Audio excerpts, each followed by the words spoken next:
di dalam Tuhan Yesus Kristus, bagaimana kabarnya? Kami berdoa kita semua selalu dalam penyertaan Tuhan yang luar biasa.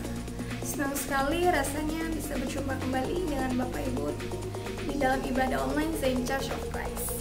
Sepanjang bulan November ini, gereja akan membahas tema tentang family, yang merupakan salah satu dari 7 nilai yang ada di dalam gereja Zion Church of Christ. Kita akan belajar bersama menerapkan karakter Kristus di dalam kehidupan keluarga. Sekarang kita bersatu dalam doa. Bapa, kami mengucap syukur atas kebaikan-Mu dan penyertaan-Mu sampai saat ini. Kami juga bersyukur Tuhan, Kau telah beri kami kesehatan dan kekuatan di dalam situasi pandemi seperti ini ya Tuhan. Kiranya kami akan mulai ibadah kami hari ini. Engkau berkati Tuhan setiap pribadi yang mengikuti ibadah online hari ini. Kau berkati juga Pastor Romi Matulesi beserta pelayan Tuhan lainnya. Dan Kau berkati juga Tuhan ibadah hari ini dari awal sampai akhir. Hanya ke dalam nama-Mu yaitu Yesus Kristus. Haleluya. Amin. Terima kasih Tuhan, sebab Kau Allah yang sempurna, Kau Allah yang setia Tuhan Yesus. Banyak yang telah Kau perbuat dalam hidup kami Tuhan, yang memulihkan hidup kami Tuhan Yesus. Sebab itu kami datang dan bersyukur padamu Tuhan Yesus.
Terima kasih Yesus. Terima kasih Tuhan.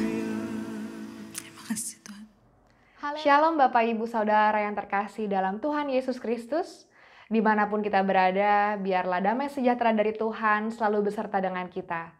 Apapun yang menjadi doa dan pergumulan saudara, marilah kita bawa ke hadapan Tuhan Yesus, karena Dialah Tuhan yang maha mendengar dan maha mengetahui setiap doa dan pergumulan kita. Saat ini, saya mengundang Bapak Ibu untuk sama-sama berdoa bagi pokok doa yang telah disampaikan oleh saudara-saudara kita. Mari sama-sama kita berdoa. Tuhan Yesus, kami mau berdoa, memanjatkan pokok-pokok doa bagi saudara kami yang sedang mengalami sakit asam lambung.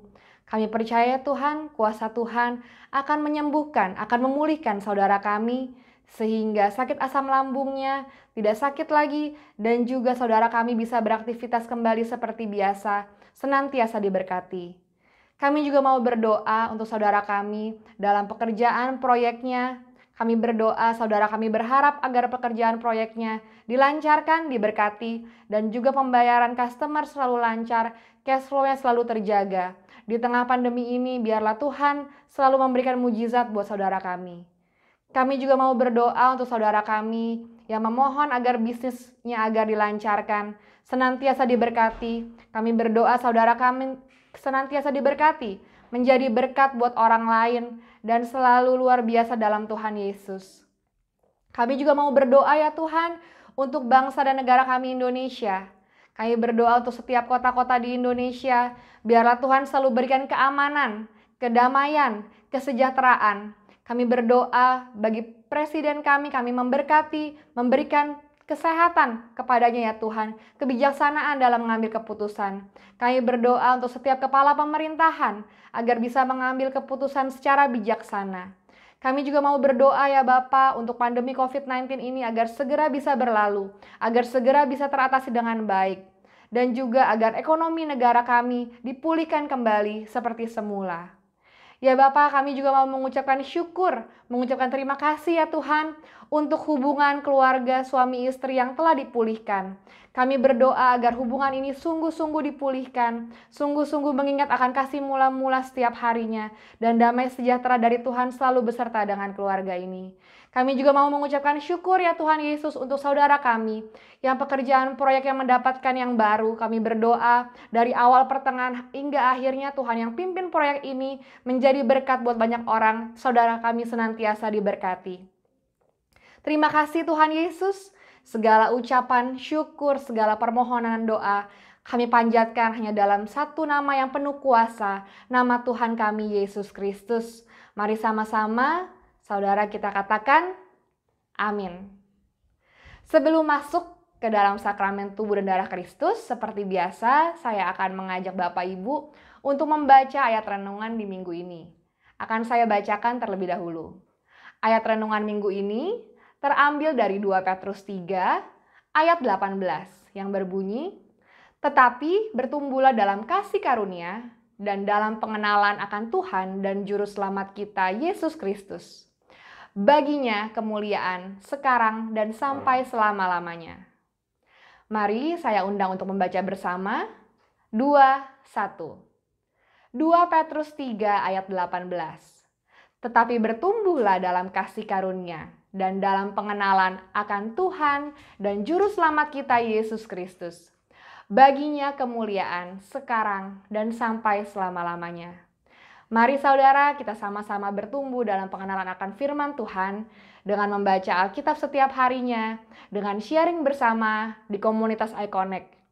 Karena pertumbuhan dalam hidup kekristenan adalah suatu keharusan.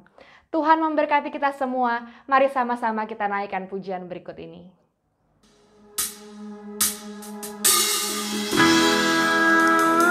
Terima kasih Tuhan Yesus, sebab sepasti mentari yang selalu bersinar di pagi hari. Kami percaya janji-Mu selalu pasti menolong kami Tuhan. Terima kasih Tuhan Yesus. Sebab itu kami bersyukur dan datang menyembah-Mu Tuhan. Di tengah luasnya samudra, di dalam badai bergelora. Engkaulah jangkar hidupku,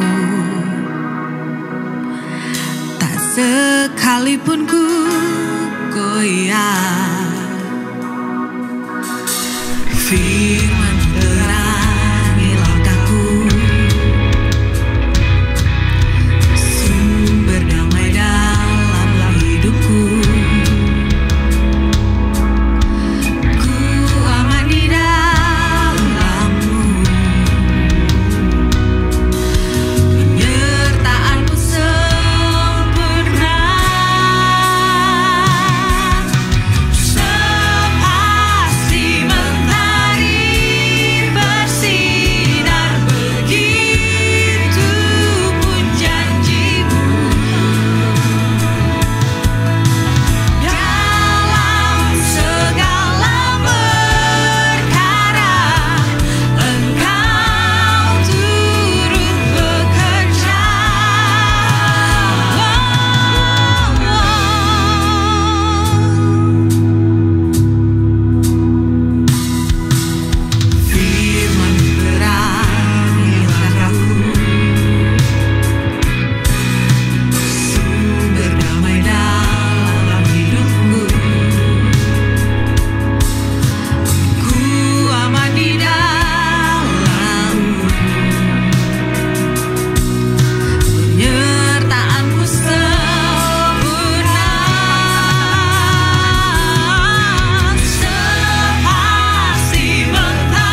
Terpuji nama Tuhan, senang sekali bisa menjumpai saudara di hari Minggu ini.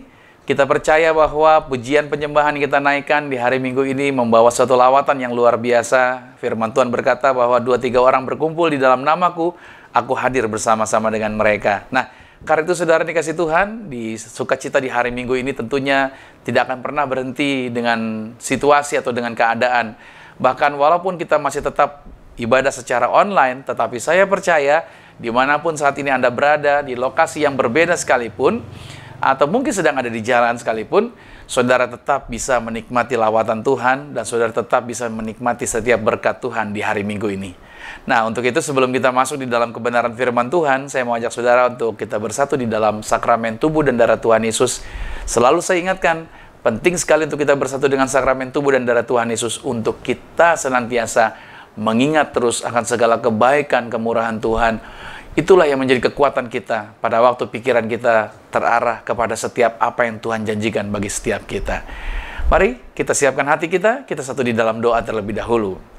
Tuhan Yesus, terima kasih di hari Minggu ini, kesempatan yang Tuhan sediakan, kami percaya itu semuanya karena anugerah, semuanya karena kebaikan, kemurahan Tuhan. Maka aku berdoa, dimanapun setiap anak Tuhan berada, kami percaya bahwa hadirat Tuhan hadir bersama dengan setiap kami. Lawatan Tuhan menjangkau setiap kami dan menguatkan setiap kami. Dan aku berdoa dalam nama Yesus, kalaupun mereka saat ini sedang ada satu problem, masalah, pergumulan yang mereka hadapi, di dalam Yesus kami percaya selalu ada jalan keluar, karena itu yang Tuhan sediakan bagi setiap kami. Bahkan kalaupun ada yang sedang mengalami kelemahan tubuh, aku berdoa dalam nama Yesus, kuasa mujizat Tuhan juga sanggup menjangkau dan menjamah mereka, dan memulihkan serta menyembuhkan setiap mereka. Terima kasih Tuhan Yesus Kristus, kuasa Tuhan bekerja bagi setiap kami. Maka kami mau siapkan hati kami untuk bersatu dalam tubuh dan darah Tuhan Yesus. Dan kami merenungkan kembali segala hal yang Tuhan telah kerjakan bagi kehidupan kami. Terpujilah nama Tuhan dalam nama Tuhan Yesus Kristus. Haleluya. Amin. Satu firman Tuhan dikatakan di dalam Ibrani pada pasal 13, pada ayat yang ke-6 dikatakan begini, Tuhan adalah penolongku, aku tidak akan takut. Apakah yang dapat dilakukan manusia terhadap aku? Begitu banyak kata-kata di dalam Alkitab, jangan takut. Dan satu hal yang saya mau ingatkan juga buat saudara, bahwa Tuhan adalah penolong kita. Tidak ada yang dapat manusia lakukan terhadap kita, karena Tuhan ada di pihak kita. Dia yang menjadi perlindungan bagi setiap kita. Nah, karena itu saudara dikasih Tuhan, dalam hari-hari, minggu-minggu, bahkan 1 bulan ini, saya berdoa terus buat saudara bahwa menghabiskan waktu di bulan, artinya menyelesaikan waktu di bulan November, kita bukan bergerak di dalam ketakutan. Lihat, kita sudah bisa melewati bulan demi bulan, dan sekarang kita ada di bulan November saat ini. Itu semua juga karena apa? Karena Tuhan yang menyertai setiap kita. So, jangan takut saudara, kita bisa akhiri tahun 2020 dengan kekuatan dan dengan berkat-berkat Tuhan yang luar biasa. Mari kita angkat rotinya, kita mau ucapkan iman kita mau perkatakan iman kita, bahwa roti ini menjadi tubuh Kristus, dan kita percaya bahwa kuasa Tuhan terjadi bagi setiap kita. Mari kita berdoa, kita angkat rotinya. Dalam nama Tuhan Yesus, inilah roti yang turun dari surga. Inilah tubuh Tuhan Yesus Kristus, tubuh yang tergantung di atas kayu salib, yang memberikan kami bersama dengan keluarga kehidupannya kekal di dalam kerajaan sorga. Yang kedua, untuk menyempurnakan agar tubuhku selalu sehat sempurna, sempurna jiwa rohku dibangkitkan pada akhir zaman. Tubuh Tuhan Yesus Kristus yang telah tertombak, tertikam, tergantung di atas kayu salib, agar kami mulai hari ini tidak terkapar di meja operasi, tidak terkapar sakit. Bahkan kami bersama keluarga punya iman, umur panjang, Tuhan jaminkan bebas dari segala virus. Kami tolak virus COVID-19, bahkan segala virus berbahaya, kami halau dari kehidupan kami dalam nama Tuhan Yesus. Inilah roti yang turun dari surga, inilah tubuh Tuhan Yesus Kristus dalam nama Tuhan Yesus. Mari kita makan tubuh Tuhan Yesus.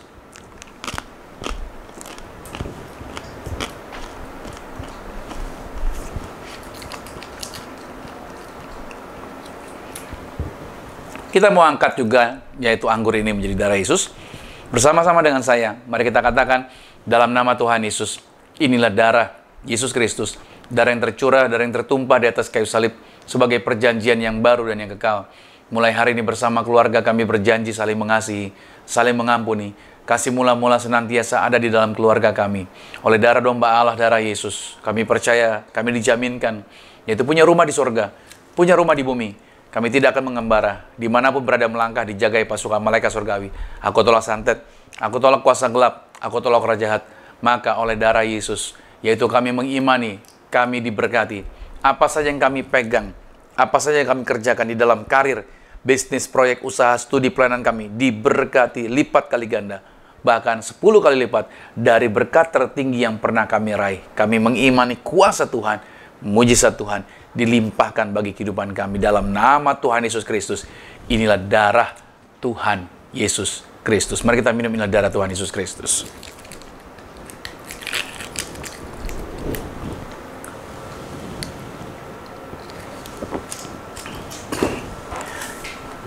Kita juga mau berdoa bagi minyak urapan ini. Kita mau melepaskan kuasa, kita mau melepaskan kata-kata berkat. Kita selalu memperkatakan kata-kata yang benar. Saya ingatkan kembali saudara-saudara, jangan ucapkan kata-kata yang salah. Begitu banyak berita buruk yang datang kepada kita. Begitu banyak hal-hal negatif yang mendatangi kita. Tapi pesan saya adalah, jangan pernah keluarkan kata-kata yang negatif. Karena kata-kata kita itu seperti magnet. Kalau kita mengucapkan kata-kata yang negatif, maka hal-hal negatif itulah yang akan datang menghampiri. Tapi sebaliknya kalau mulut kita memperkatakan hal-hal yang positif, memperkatakan hal-hal yang benar, memperkatakan kata-kata firman Tuhan, maka hal-hal yang baik akan mulai merapat dan mendekat kepada kita. Oleh sebab itu, mari kita perkatakan kata-kata mujizat, kata-kata berkat di dalam kehidupan kita bersama dengan keluarga. Angkat minyaknya, sama-sama dengan saya katakan, dalam nama Tuhan Yesus, inilah minyak urapan. Setiap tetes punya kuasa mengusir setan, setiap olesnya punya kuasa menyembuhkan penyakit. Silakan mulai hari ini pasukan mereka surgawi hadir, jagai kami, lindungi kami. Kami tolak setan, kami tolak kuasa kegelapan. Tapi kami percaya apa yang kami pegang, apa yang kami sentuh kerjakan, diberkati senantiasa berhasil bersama keluarga kami di bumi hidup sama seperti surga. Inilah minyak urapan dalam nama Yesus. Silakan itu teteskan di atas kepala, berdoa buat diri kita sendiri, juga berdoa buat orang-orang yang bersama-sama dengan kita. Lepaskan perkataan berkat. Ingat sekali lagi, perkatakan kata-kata yang positif, perkatakan kata-kata yang benar, perkatakan kata-kata mujizat. Maka itulah yang akan terjadi bagi kehidupan setiap kita. Puji nama Tuhan. Haleluya. Baik. Sekarang kita akan masuk di dalam kebenaran firman Tuhan, Bapak Ibu Saudara. Mari siapkan firman Tuhan. Mari siapkan catatan saudara juga. Saudara boleh mencatat. Karena kenapa? Dengan mencatat itu akan membuat pikiran kita yaitu lebih terfokus dan kita bisa review ulang kembali. Ingatan kita menjadi terlatih dengan baik pada waktu kita belajar untuk mencatat setiap firman Tuhan yang kita terima. Nah, kita ada di minggu ketiga di bulan November ini. Tentunya sepanjang bulan November kita terus berbicara mengenai family. Itu merupakan nilai yang ketujuh dari 7 nilai yang kita bahas di sepanjang tahun 2020 ini, tentunya dari mulai bulan Mei. Kita berbicara mengenai nilai-nilai. Dan saya benar-benar bersyukur sekali ketika kita berbicara mengenai nilai. Itu sesuatu yang mengubahkan kehidupan kita. Itu sesuatu yang akan membuat kita menjadi berbeda. Dan itulah kenapa kita perlu membahas mengenai ini. Saya berdoa bahwa selesai di bulan November ini, kita membahas mengenai nilai family. Maka setiap kita mendapatkan pembekalan. Setiap kita mendapatkan yaitu pencerahan mengenai keluarga itu sendiri. Apa saja, mengapa keluarga itu begitu penting, dan langkah-langkah bagaimana untuk memperkuat diri kita di dalam sebuah keluarga sebagai institusi yang Tuhan telah tetapkan sejak semula. Dan di hari ini judul yang saya bawakan, saya tuliskan di layar monitor, yaitu Training Center. Ya, kita akan berbicara mengenai Training Center. Berarti artinya adalah pusat pelatihan. Nah, pusat pelatihan itu adalah mempersiapkan, saudara, sebenarnya. Kalau pusat pelatihan itu mempersiapkan seseorang untuk mengambil jalur tindakan yang tepat dan membantu orang tersebut untuk memperbaiki kecakapan atau keahlian tertentu dalam kegiatannya, terutama mengenai pengertian dan keterampilan. Itu umumnya arti daripada training center atau pusat pelatihan. Saya akan jelaskan detail mengenai area ini. Kita buka dulu firman Tuhan di dalam Lukas pada pasalnya yang kedua, pada ayatnya yang ke-52. Satu ayat ini, Lukas 2 ayat 52. Nanti ada beberapa referensi ayat yang lainnya lagi. Dan Yesus makin bertambah besar dan bertambah hikmatnya dan besarnya dan makin dikasihi oleh Allah dan manusia. Saya ulangi. Dan Yesus makin bertambah besar dan bertambah hikmatnya dan besarnya dan makin dikasihi oleh Allah dan manusia. Saudara kasih Tuhan, saya percaya bahwa Tuhan kita, Tuhan yang punya rencana, dan rencana Tuhan dikatakan tidak pernah salah. Rencananya pasti berhasil atas setiap kita yang mau percaya bergerak bersama dengan Dia. Nah, rencana Tuhan untuk membangun manusia yang hebat, ya, manusia hebat yang diciptakan dalam rupa dan gambaran Tuhan, semuanya itu dimulai melalui institusi keluarga yang bertujuan untuk berkuasa, serta melalui keturunannya di dalam keluarga tersebut dapat menaklukkan alam semesta. Itu dari sejak awal manusia diciptakan, tujuan seperti itu.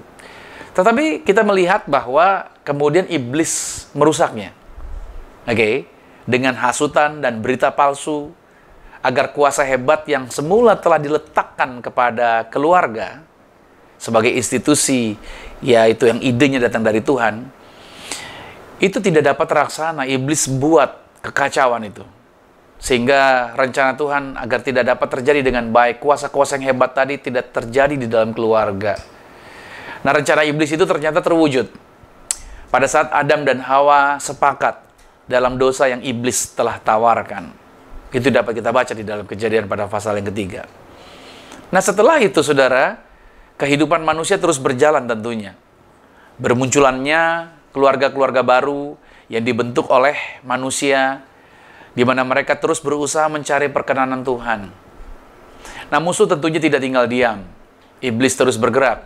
Ia terus melakukan tipu dayanya dan desakannya. Sehingga semakin banyak manusia yang terbentuk melalui keluarga bukan dalam gambaran Allah yang semula. Nah, pada waktu yang telah ditetapkan oleh Tuhan, kedatangan Mesias atau Juru Selamat telah dinubuatkan oleh Nabi dalam Mika pada pasal 5 pada ayat yang kedua, itu juga dimulai di dalam sebuah keluarga. Dan ini menarik. Ternyata Mesias juga, kedatangannya ke dalam dunia, itu juga dimulai di dalam keluarga.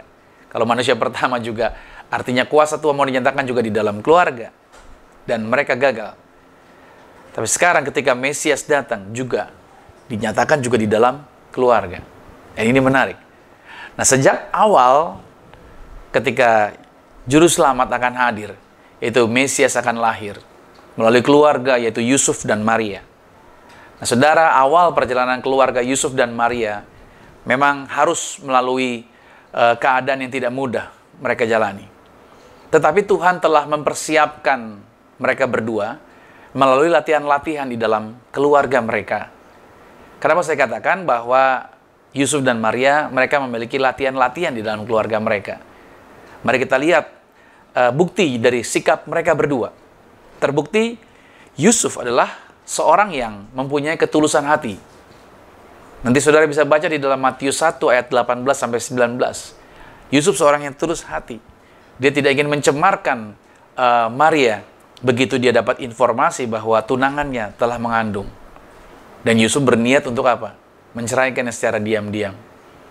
Artinya, kenapa dikatakan belum menikah tapi baru tunangan kok sudah bisa menceraikan? Artinya gini, di dalam adat Yahudi, kalau orang sudah tunangan itu dianggap sudah menjadi istri sebenarnya. Tapi belum secara sah mereka bisa tinggal bersama.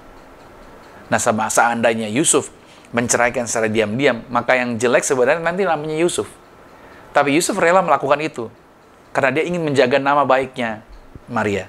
Nah, terbukti Yusuf memiliki seorang yang memiliki ketulusan hati. Dan Yusuf juga seorang yang memiliki hubungan yang karib dengan Tuhan. Kenapa saya bisa berkata demikian?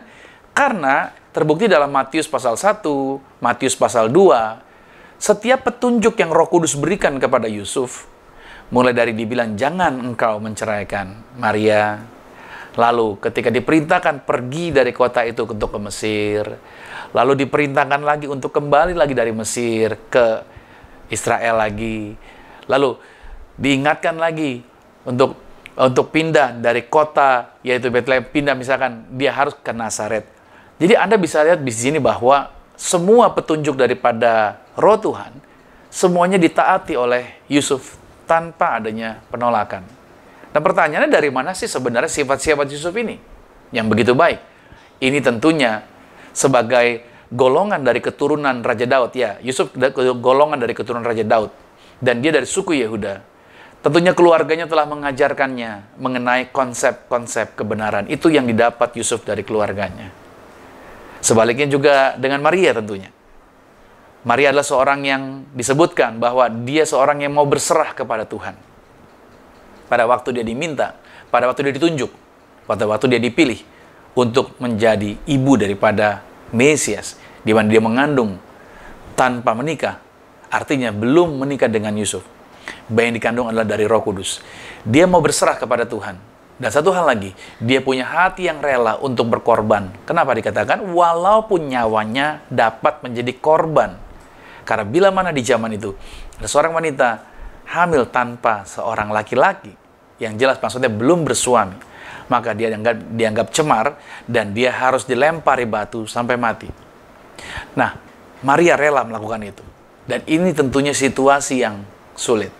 Nah, saudara lihat baik-baik. Makanya dalam Lukas 1 ayat 38 dikatakan begini. Kata Maria, sesungguhnya aku ini adalah hamba Tuhan. Jadilah padaku menurut perkataanmu itu. Inilah yang saya maksud. Ini saya maksud dengan training center.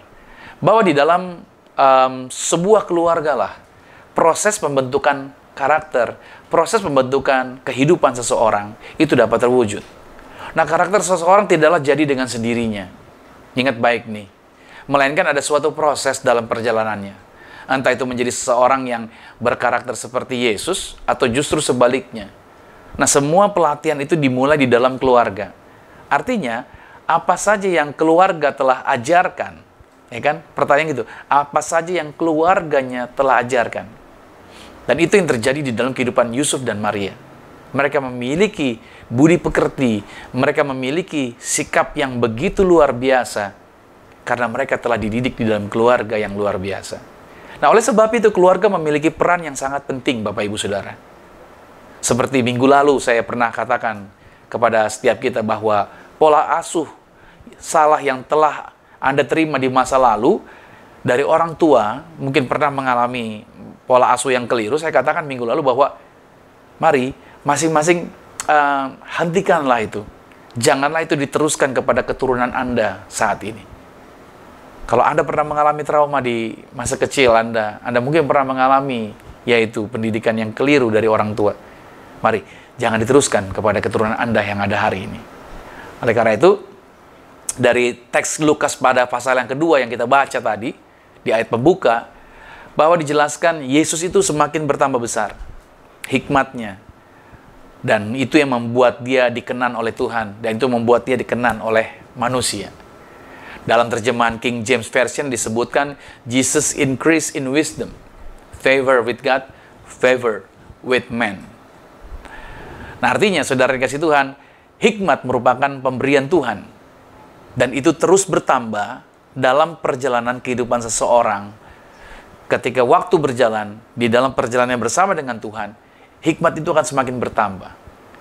Dengan demikian, bahwa orang percaya dapat memiliki, yaitu perkenanan akan Allah dan perkenanan dari manusia. Ingat dua hal ini, perkenanan dari Tuhan, perkenanan dari manusia. Oleh karena itu, setiap kali saya berdoa, yang saya ucapkan adalah agar saya selalu memiliki perkenanan Tuhan dan perkenanan manusia. Catat baik, saudara yang kasih Tuhan. Ketika kita berdoa, Tuhan, agar Tuhan mengasihi aku, saudara juga perlu berdoa agar orang-orang sekitar Anda juga mengasihi saudara. Kita perlu berdoa seperti itu. Itu yang seperti yang Yesus lakukan. Dia dikasihi oleh Tuhan, tetapi juga dikasihi oleh manusia. Nah, saudara yang kasih Tuhan, ini berbicara mengenai sikap kehidupan yang seseorang telah pelajari di dalam keluarganya. Dan saya percaya bahwa apa yang Yesus lakukan adalah sesuatu yang telah dia pelajari di dalam keluarganya, yaitu melalui Yusuf dan Maria. Nah, saya yakin segala hal yang baik yang dimiliki oleh Yusuf dan Maria, itu mereka praktekkan terus. Kepada siapa? Kepada bayi Yesus. Dan pendidikan itu terus berkelanjutan pada saat Yesus remaja, terus sampai dengan dewasanya Yesus. Dan saudara yang kasih Tuhan, tentunya ini adalah ada alasan yang kuat. Mengapa juru selamat datang tidak langsung dalam tubuh yang dewasa saja. Tapi lihat, dia datang, yaitu melalui keluarga. Dan melalui proses kelahiran, serta pertumbuhan. Mulai dari baby, ya kan? Terus bertumbuh seperti manusia pada umumnya. Ini berarti ada alasan yang kuat kenapa dia datang seperti itu. Yesus bukanlah pribadi yang, kalau boleh deh, saudara sering nonton film ya, Yesus bukan pribadi yang aneh yang seperti film Superman. Tahu-tahu dia aneh sendiri dari anak-anak yang lain seperti itu, saudara. Akhirnya dikucilkan, ya okay? Atau mungkin film-film superhero lainnya gitu kan. orang-orang jadi superhero tuh seperti ada aneh sendiri dia dari orang-orang yang lainnya. Nah, Yesus mengalami pertumbuhan yang sama seperti kita. Dia juga memiliki teman tentunya. Dia juga memiliki pergaulan, terbukti pada saat dia berkhotbah di Nazaret, di kota di mana dia dibesarkan, orang-orang mengenali siapa dia. Siapa dia dan siapa keluarganya, asal-usulnya, latar belakangnya. Jadi artinya, Yesus dikenali. Orang tahu detail tentang dia. Nah, saudara kasih Tuhan, Yesus juga mendapatkan pendidikan dari keluarga tentunya. Yusuf dan Maria sebagai orang tuanya memberikan pelatihan dan pembekalan kepadanya, serta mempersiapkan Yesus untuk melakukan seperti yang telah ditetapkan oleh Tuhan. Jadi saya percaya bahwa apa yang telah diterima seseorang atau seorang anak sejak kecilnya dan selalu diulang-ulang itu yang diterima dari orang tuanya, itu akan selalu menjadi ingatan yang kuat yang tidak pernah dapat ia lupakan pada saat dia bertumbuh dewasa. Pahami baik, keluarga ini menjadi hal yang penting dalam pembentukan, yaitu apa yang menjadi konsep berpikirnya seseorang. Nah, saya kasih contoh saudara, misalkan itu sama seperti kisah perbudakan Israel di Mesir. Masih ingat tentunya ya? Nah, bagaimana seorang yang bernama Musa, ketika dia dewasa, dia dapat langsung menyadari siapa dirinya, dan begitu kuat dorongannya untuk membela kaum bangsanya. Sejarah mencatat, atau firman Tuhan menuliskan, ketika Musa lahir, telah terjadi pembunuhan massal terhadap bayi laki-laki Yahudi. Lalu ibunya Musa berusaha menyembunyikan dia. Tetapi suaranya sudah tidak dapat disembunyikan lagi. Oleh sebab itu, setelah Musa berusia kira-kira 3 bulan, ibunya membuatkan sebuah keranjang, saudara. Ya kan? Lalu ibunya membuatkan keranjang yang kedap air dan ditaruh ke dalamnya, lalu dihanyutkan di sebuah sungai, itu sungai Nil. Serta mengutus kakaknya itu Miriam untuk mengawasinya dari jauh. Dan ketika itu putri Firaun ada di pinggir sungai Nil, di kolam permandiannya, dan dia melihat ada keranjang tersebut. Dan ketika putri Firaun membukanya, ternyata di dalamnya ada seorang bayi. Timbul belas kasihan terhadap bayi tersebut, lalu putri Firaun mengambilnya dan memberi namanya adalah Musa, yang berarti diangkat dari air. Dan lalu Miriam memberitahukan kepada putri Firaun siapa ibu anak tersebut, agar dapat dirawat sampai dia cukup umur untuk disapih, lalu diserahkan kepada putri Firaun. Wow, ini menarik cara kerja Tuhan, luar biasa. Dan saudara kasih Tuhan, orang Yahudi itu menariknya begini, mereka itu memiliki pola kebiasaan. Pola kebiasaan mereka adalah mereka untuk selalu menceritakan sejarah kehidupan nenek moyangnya kepada anak mereka sejak kecil. Mereka menceritakannya, dan itu terus diulang pada anak-anak mereka. Nah, tentunya sambil menyusui ibunya Musa, berkata kepada bayi Musa ini, "Nak, kamu adalah orang Yahudi." Saya yakin dan percaya itu yang diucapkan oleh ibunya pada waktu dia menyusui anaknya. "Suatu hari kamu akan memimpin kami keluar dari tempat ini." Suatu hari ibunya berkata lagi, "Kamu akan menjadi pemimpin besar dan menjadi pembebas untuk membawa kami ke tanah yang lebih baik dari tempat ini." Itu yang ibunya ucapkan terus-menerus. Nah, perkataan-perkataan tersebut selalu diulang. Dan itu tersimpan di alam bawah sadarnya Musa. Oleh sebab itu, dikala Musa dewasa, ingatan masa kecilnya itu menjadi terbuka. Dan ia menggenapi apa yang telah dibicarakan kepada dia. Coba kita lihat sebentar di dalam Ulangan pada pasal 6, pada ayatnya yang ke-7.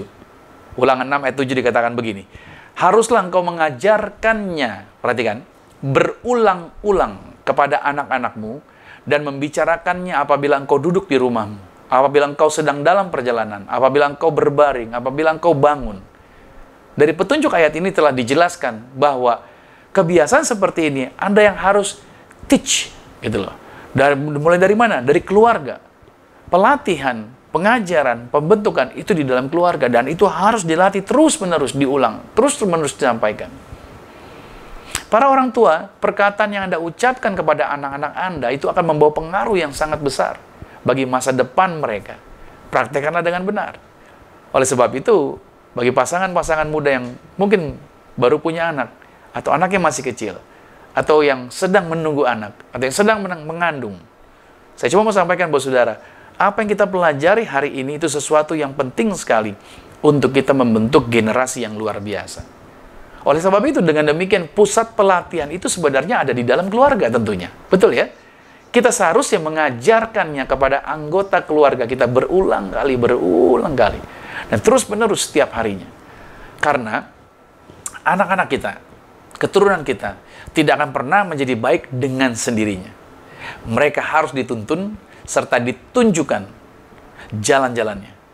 Mereka harus diajarin. Disinilah peran vital daripada keluarga dalam melatih generasi yang akan membawa dampak bagi dunia. Nggak ada jadi dengan sendirinya. Nggak ada. Bahkan saya sendiri juga menyadari itu. Mentang-mentang bapaknya pendeta, otomatis anaknya baik. Enggak, saudara. Harus dilatih, harus dididik, harus dibangun, harus dibentuk. Makanya saya katakan, keluarga itu benar-benar luar biasa. Saya beri tulisan ini, saudara, seorang yang bernama Michael J. Fox, seorang artis terkenal. Dia menuliskan bahwa family is not an important thing. It's everything. Artinya bahwa keluarga bukanlah hal yang penting. Tapi keluarga adalah segalanya. Catat baik nih, keluarga itu segalanya. Artinya, saudara, bahwa kalau kita membiarkan keluarga kita hancur, berarti kita kehilangan segala-galanya. Orang boleh punya uang yang banyak, deposito yang begitu banyak, perusahaan yang begitu banyak, punya teman yang hebat, kenalan di mana-mana. Tetapi pada waktu dia keluarganya hancur, sebenarnya dia telah kehilangan segalanya. Catat baik, Anda yang sudah berkeluarga, kalau hari ini sedang ada problem di dalam keluarga Anda, segera benahi, segera bereskan. Ingat baik, walaupun kata engkau terkenal, engkau hebat, segala macam, tapi saya cuma mau katakan, kalau keluarga hancur, kita kehilangan segalanya. So, selama kita masih hidup, kita masih diberi kesempatan untuk memperbaiki segala sesuatunya. Saya percaya ini kesempatan yang Tuhan sediakan bagi setiap kita. Nah, pertanyaannya, apa saja yang kita latih sebenarnya di dalam keluarga? Kalau keluarga adalah tempat training center atau pusat pelatihan, berarti apa saja sebenarnya yang dilatih di dalam sebuah keluarga? Yang pertama yang dilatih adalah relationship. Hubungan dilatih itu pada waktu ada di rumah. Relationship itu dimulai di dalam keluarga. Dalam Efesus pada pasalnya yang keempat, pada ayat yang kedua dan pada ayat yang ketiga dikatakan begini, hendaklah kamu selalu rendah hati, lemah lembut, dan sabar. Tunjukkanlah kasihmu dalam hal saling membantu, dan berusahalah memelihara kesatuan roh oleh ikatan damai sejahtera. Ya, di dalam keluarga lah kita melatih untuk rendah hati. Kita belajar untuk menjadi orang yang lemah lembut, tidak mudah tersakiti. Belajar menjadi orang yang sabar dalam membangun hubungan. Tunjukkan, dikatakan, kasihmu dalam hal saling membantu. Oke? Bahkan dikatakan lagi, berusahalah untuk memelihara kesatuan roh dalam ikatan damai sejahtera. Oleh karena itu, di dalam membangun sebuah relationship di dalam sebuah keluarga, maka yang tampil di sana adalah yang akan dibentuk, yaitu role model. Role model. Artinya, jadilah role model terlebih dahulu. Setiap kita di dalam keluarga kita harus ada role model. Nah, role model itu adalah di dalam dulu. Jadilah contoh teladan itu di dalam. Barulah kita menjadi role model di luar rumah. Yang benar itu role model adalah di dalam rumah dulu. Makanya saya punya anak-anak yang akan selalu ngingetin saya. Dia akan koreksi. Kalau saya bersikap yang tidak tepat, ya mereka akan koreksi saya.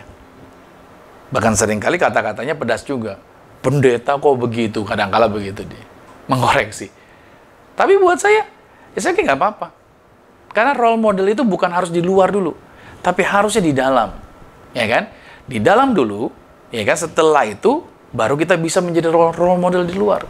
Karena saya banyak menjumpai banyak pemimpin berusaha tampil di luar hebat, gitu loh. Tampil di luar kelihatannya luar biasa, bahwa dia seorang yang hebat lah, dikatakan begitu. Tanpa berusaha mencontohkan kehidupan yang baik bagi orang-orang yang ada bersamanya di dalam rumahnya. Pesan yang Tuhan mau sampaikan hari ini adalah, jadilah role model di dalam rumahmu dulu. Artinya, bukan berarti kita nggak bisa jadi contoh di luar. Pasti bisa. Tapi kita terapkan dulu bagi diri kita di dalam, untuk orang-orang rumah kita terberkati. Artinya ada yang harus dirubah. Relationship itu, yaitu pelatihan relationship itu, bagian di dalamnya adalah pembentukan role model di dalam keluarga kita. Lalu di dalam relationship itu sendiri, di dalam keluarga, apalagi yang kita latih? Yaitu kita belajar untuk menghormati.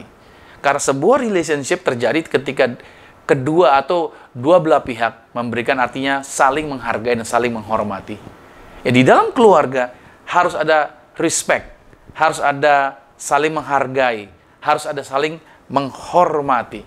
Ini harusnya dipegang di dalam sebuah keluarga. Dan catat baik para orang tua bahwa anak kita bukanlah properti. Seringkali orang tua keliru, orang tua salah menganggap bahwa anaknya adalah barang sesuatu yang bisa dia buat, mau jadi apa terserah dia. Anak bukan properti. Anak juga bukan, mohon maaf ya, anak juga bukan binatang peliharaan yang dapat dikelola semau kita.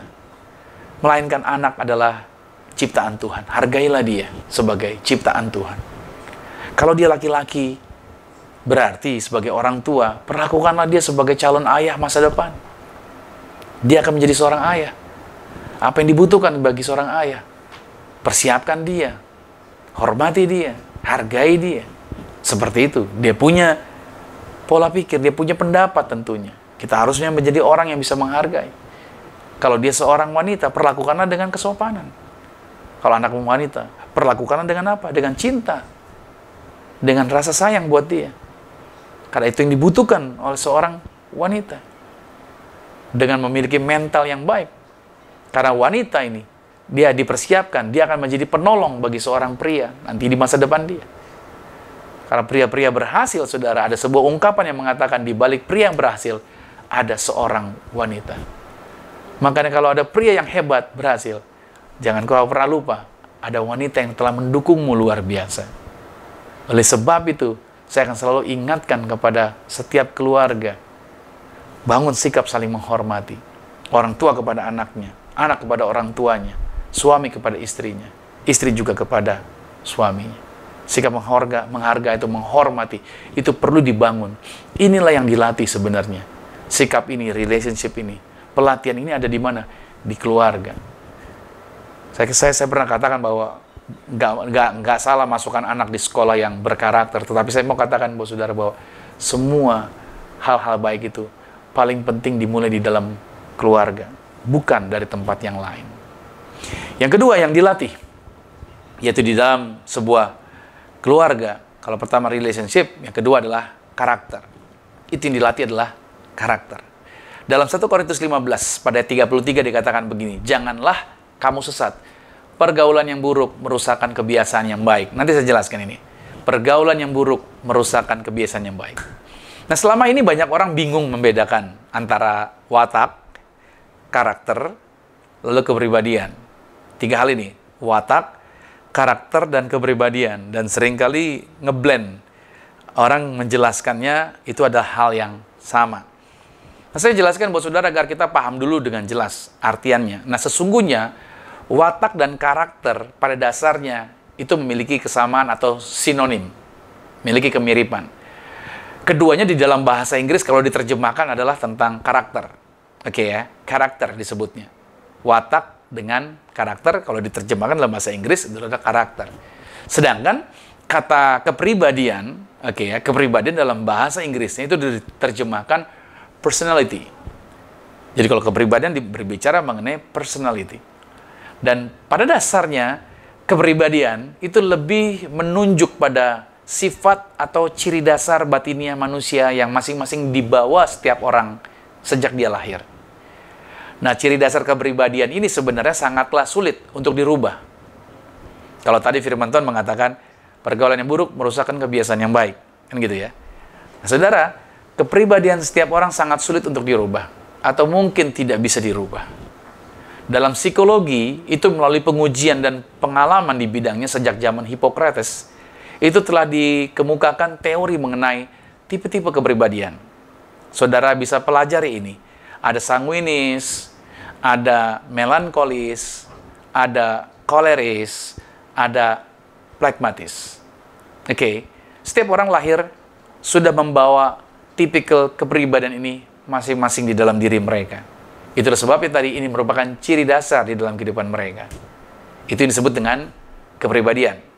Sedangkan karakter itu sendiri mengekspresikan tentang nurani melalui jiwa, di mana di dalam jiwa itu memuat pikiran, perasaan, kehendak. Oke ya? Itu dia, dan hati nurani tentunya. Dan itu terhubung Jiwa ini semuanya terhubung dengan apa? Dengan norma atau etika. Dalam hal ini, jiwa sesungguhnya digerakkan oleh nuraninya. Dengan demikian, nuranilah yang menentukan kualitas karakter seseorang. Kalau kualitas nurani seseorang, kan nurani itu nggak bisa dilihat ya. Kalau kualitas nurani orang di dalam itu baik, maka tampilannya, karakternya juga baik. Tetapi, kalau kualitas nuraninya buruk, maka karakternya juga buruk. Jadi saudara dapat melihat nurani orang dari karakternya. Jadi kalau karakternya buruk, kita udah tahu nuraninya buruk. Walaupun dia bicara seolah-olah baik, kata-katanya rohani. Tapi dari karakternya kita dapat lihat karakternya buruk, kita sudah tahu. Berarti nuraninya seperti apa. Nah, adapun kualitas nurani seseorang itu tergantung dari apa yang dia terima melalui panca inderanya. Khususnya melalui matanya, khususnya melalui pendengaran telinganya. Di mana jiwa itu menjadi jembatannya. Jiwalah yang menampung semua yang dilihat dengan mata, yang juga yang didengar melalui telinga. Kalau masuknya baik, ya maka baiklah keadaan nuraninya. Tetapi sebaliknya, kalau yang masuknya tidak baik, maka keadaan menjadi sebaliknya. Itulah yang membentuk atau membangun karakter seseorang. Jadi karakter sangat dipengaruhi oleh lingkungan kita. Nah, dalam hal inilah, lingkungan yang paling kuat untuk mempengaruhi karakter seseorang adalah keluarganya. Itu bisa berubah secara bertahap, seiring dengan proses yang terjadi berdasarkan pengaruh yang masuk. Melalui mata, melalui telinga, yang merupakan itu jendela jiwa. Jadi pada dasarnya, karakter seseorang akan menunjukkan kualitas nuraninya. Jadi mudah saja kita melihat bagaimana kita tahu internal orang itu nuraninya dari karakternya. Haleluya. Nah, oleh sebab itu mari terapkanlah di dalam kehidupan kita, di dalam keluarga, di dalam kehidupan sehari-hari sebagai anak Tuhan. Yang perlu kita terapkan adalah apa? Kemurnian, saudara. Ya, kita perlu menerapkan kemurnian. Makanya visi kita adalah bagaimana kita membentuk yaitu orang-orang yang bergerak di dalam kemurnian. Gereja lokal yang bergerak di dalam kemurnian. Saya rindu semua kita murnikan dari dalam. Karena kalau nurani kita baik, kita menerima dan kita mengelola yang baik, kita mengelola yang benar, kita melatih diri kita dengan benar, maka saya percaya bahwa dengan hal yang murni yang ada di dalam diri kita, kita bisa memiliki karakter yang baik dan orang-orang akan bisa melihat siapa diri kita dengan benar. Makanya Paulus berkata kepada Timotius di dalam 2 Timotius 2 ayat yang ke-22 dikatakan, sebab itu jauhilah nafsu orang muda. Lihat, karena karakter terhubung dengan norma dan etika kehidupan seseorang, moral mereka. Oleh sebab itu dikatakan, jauhilah nafsu orang muda. Kejarlah keadilan, itu yang harus dikejar. Kejar keadilan, kejarlah kesetiaan, kejarlah kasih, kejarlah kedamaian. Bersama-sama dengan siapa? Bersama-sama dengan mereka yang berseru kepada Tuhan dengan hati yang murni. Itulah sebabnya dari awal saya katakan, pergaulan yang buruk merusakkan kebiasaan yang baik. Saudara harus tahu dengan kelompok mana saudara berbagi hidup saudara. Saudara harus tahu berbagi dengan siapa di dalam pelayanan saudara. Saudara harus bertahu berbagi dengan siapa, dengan orang-orang yang bisa supporting saudara, yang bisa membangun kerohanian. Seringkali ingat baik, kita berteman artinya ya, kita kenal semua orang, kita punya teman ya. Tapi kita juga harus tahu bahwa ingat baik, mana teman-teman yang penting yang bisa membawa kita naik ke atas, membuat kita mengalami perubahan. Maka saya seringkali kalau ketemu dengan seseorang juga, ya saya belajar sesuatu dalam artian, saya banyak belajar dari setiap orang. Banyak orang yang tidak beres pun saya belajar dalam artian, ya saya tidak akan mau seperti model mereka. Tapi saya juga tidak mau nongkrong lama-lama dengan orang-orang yang modelnya seperti ini. Karena tidak menambahi sesuatu. Karena ingat baik saudara, pertemanan itu seperti naik elevator. Naik elevator itu saudara mau ke lantai yang paling tinggi, saudara tinggal pencet aja dan elevator itu bisa naik ke tempat yang paling tinggi. Tapi sebaliknya elevator juga bisa membawa saudara ke lantai yang paling bawah. Oke? Itulah ibaratnya saya gambarkan pertemanan. Dengan siapa kita bergaul, itu bisa membuat kita naik ke atas. Dengan siapa kita bergaul, itu juga bisa membuat kita turun ke bawah. Makanya kalau Anda jatuh cinta sama seseorang, saudara ingin membangun hubungan yang lebih baik lagi dengan dia, saudara harus lihat dengan siapa dia bergaul, siapa teman-temannya, cari tahu di mana dia kumpul barengnya, cari tahu dia nongkrongnya sama siapa, istilahnya seperti itu, hangoutnya sama siapa. Karena ingat baik, pertemanan itu bisa mempengaruhi dengan siapa kita bergaul, cara bicara dan segala macam. Jadi harusnya saudara ingat baik, saudara mengalami penambahan sesuatu, ada sesuatu yang ditambahkan bagi diri saudara. Itu yang kedua, pelatihan yang kita terima di dalam keluarga. Dan pelatihan yang ketiga adalah di dalam keluarga itu kita dapatkan adalah nilai. Oke ya, kita belajar dilatih yaitu tentang nilai. Dalam Yeremia 31 ayat yang ketiga dikatakan begini, aku mengasihi engkau dengan kasih yang kekal, sebab itu aku melanjutkan kasih setiaku kepadamu. Aku mengasihi engkau dengan kasih yang kekal, sebab itu aku melanjutkan kasih setiaku kepadamu. Ini merupakan nilai yang Tuhan tetapkan bagi setiap kita, bahwa kasihnya Tuhan untuk Anda dan saya tidak pernah berhenti, tidak pernah terhitung, dan itu berlaku selamanya. Wow, hebat kasihnya Tuhan, begitu luar biasa. Ini menjadi bagian prinsip bagi setiap kita orang percaya. Untuk apa? Untuk mengasihi orang lain bukan berdasarkan waktu, bukan berdasarkan keadaan lingkungan. Kita mengasihi orang juga bukan berdasarkan ukuran suasana hati kita juga. Melainkan kita mengasihi orang berdasarkan apa yang Tuhan telah lakukan bagi setiap kita. Kita mengasihi Tuhan dasarnya prinsip firman Tuhan ini, bahwa Tuhan selama-lamanya mengasihi kita. Tuhan terus mau mengasihi kita. Itu menjadi prinsip nilai yang kita pegang. Saudara dikasih Tuhan, kita harus pegang janji Tuhan ini. Kita harus katakan dan kita harus berani terapkan di dalam kehidupan kita, bahwa kita mengasihi orang sebagaimana Kristus telah mengasihi kita. Oleh sebab itu saudara dikasih Tuhan, kita tahu bahwa kita begitu berharga di mata Tuhan. Karena kita merasa bahwa kita begitu berharga di mata Tuhan, kita juga belajar menghargai orang-orang di sekitar kita dengan menerapkan nilai yang benar. Nah, harga yang kita tetapkan pada sesuatu hal itu akan menentukan cara kita memperlakukannya. Karena ini merupakan pelatihan, makanya nilai itu dilatih di dalam kehidupan kita, di dalam keluarga. Itu akan mempengaruhi kita, cara kita memandang orang lain, dan cara kita memandang diri kita sendiri. Nilai, karena harga yang kita tetapkan pada sesuatu hal akan menentukan cara kita memperlakukannya. Misalkan saudara, kalau Anda pergi ke butik, di butik di sana, kalau saudara jalan, ya kan, Anda lihat ada baju di sana, dan bajunya ada di dalam lemari kaca.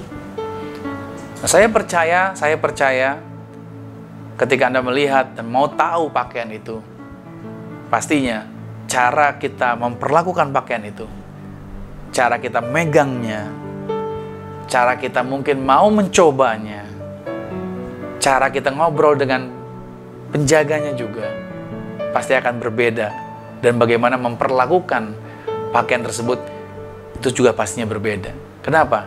Karena pakaian yang ditaruh di dalam kaca itu memiliki nilai yang tinggi, perlakuannya pun gak sembarangan.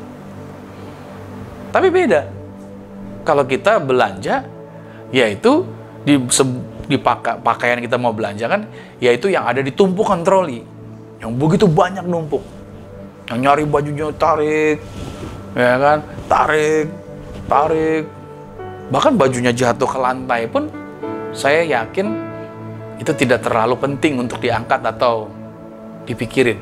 Anda mau berusaha cari terus pakaian mana yang pas, yang cocok dengan apa yang menjadi pilihan Anda. Tapi itu beda dengan yang tadi, yang di pertama yang saya beri contoh. Kenapa bisa berbeda? Sama-sama kain sebenarnya. Tapi yang membedakan adalah apa? Nilainya. Nilai membuat perlakuan menjadi berbeda. Itu dia.